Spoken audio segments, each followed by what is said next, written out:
Hello అండి, అమ్మ traditional కిచెన్కి స్వాగతం. మరి ఈరోజు రెసిపీ క్యారెట్ స్పెషల్. క్యారెట్ని పచ్చిగా తినడం అంటే కొంతమంది అస్సలు తినరు. మరి పాయసంలా చేసి పెడితే ఇష్టం లేని వారు కూడా ఇష్టపడి తింటారు. అలాంటి వారి కోసమే ఈ క్యారెట్ పాయసం. మరి లేట్ చేయకుండా స్టార్ట్ చేసేద్దాం. ముందుగా క్యారెట్ని ఈ విధంగా సన్నగా తురిమి పెట్టుకోండి.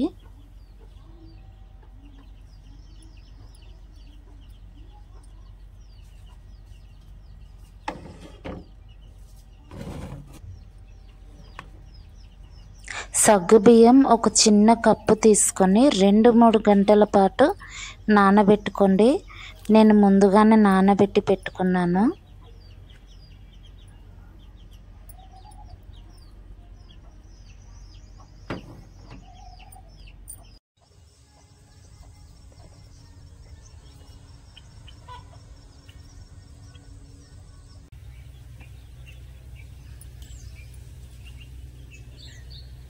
ముందు డ్రై ఫ్రూట్స్ వేయించుకొని పక్కన పెట్టుకుందాం.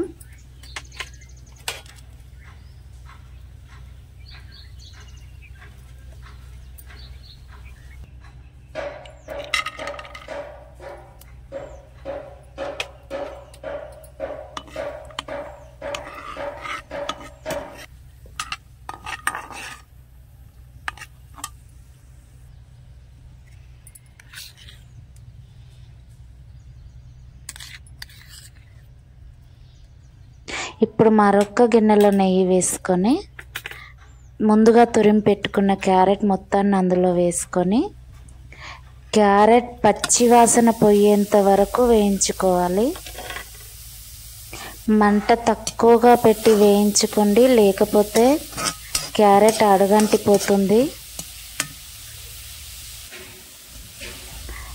క్యారెట్ వేగేంత వరకు ఇలా కలుపుతూనే ఉండాలి.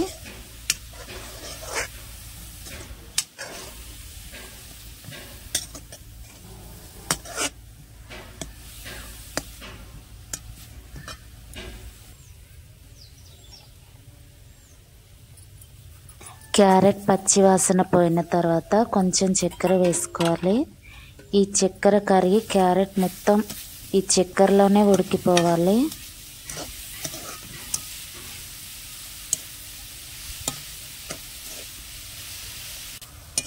చక్కెర కరిగిన తర్వాత క్యారెట్ ఈ విధంగా దగ్గర పడుతుందండి.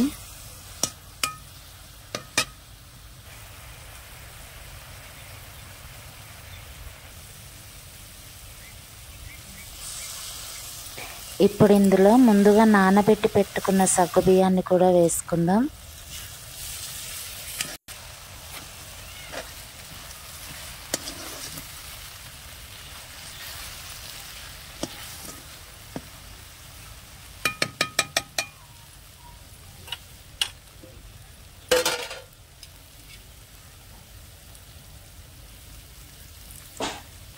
ఇప్పుడు కాచి చల్లార్చిన పాలని ఇందులో వేసుకుందాం.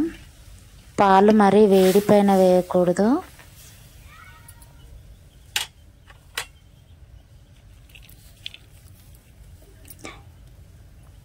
ఇప్పుడు వేయించి పెట్టుకున్న డ్రై ఫ్రూట్స్ కూడా వేసేసుకొని